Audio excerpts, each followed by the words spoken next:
اگه گل اگه باشه من میزنم به آسونی، دل تو نازکتره اون کار من نیست میدونی، یه نفس را برم تو هر شهر عشق میشینه، این دل شکسته رو اون فقط باید ببینه، این دل شکسته رو اون فقط باید ببینه.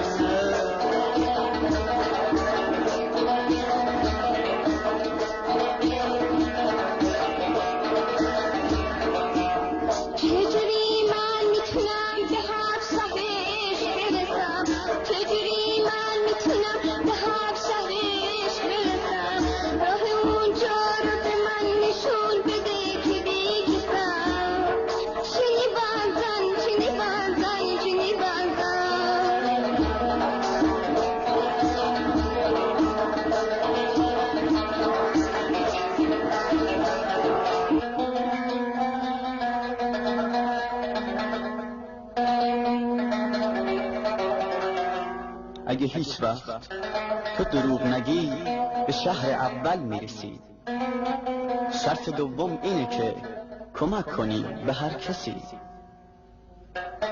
سومیرم اگه میخوای تو باید صبور باشی، صبور باشی، شهر چهارم ز دورنگی و بدیها دور باشی، شهر پنجم دل تو همیشه پاک و صاف باشه، ششمیرم میبینی اگه پشت کوه قاف باشه.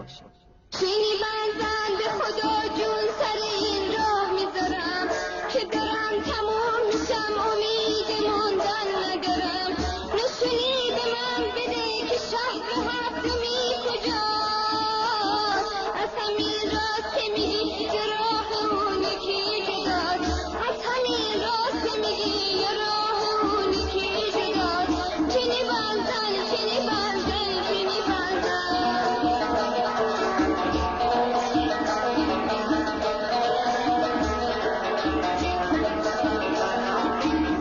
شهر هفتم راه شو دیگه نشونت نمیدم، اگه اون شهر رو رفتی که دارم بهت میگم، دیگه اونجا تو خودتون راهو پیدا میکنی، اگر از را گذشتی ماهو پیدا میکنی، اگر از را گذشتی ماهو پیدا میکنی. 7 روز گذشت، 7 روزی که براش برابر با 7 سال بود.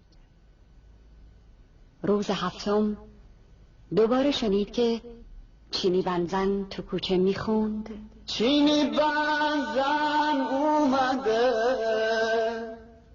چینی بنزن اومده، چیزای شکسته رو بند میزنن، چینی بنزن اومده، چینی بنزن اومده.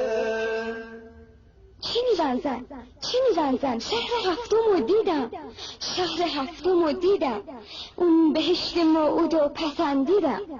پس بیا با هم دیگه داد بزنیم، چینی بنزن اومده، سر چهارراه حوادث یه فریاد بزنیم، چینی بنزن اومده.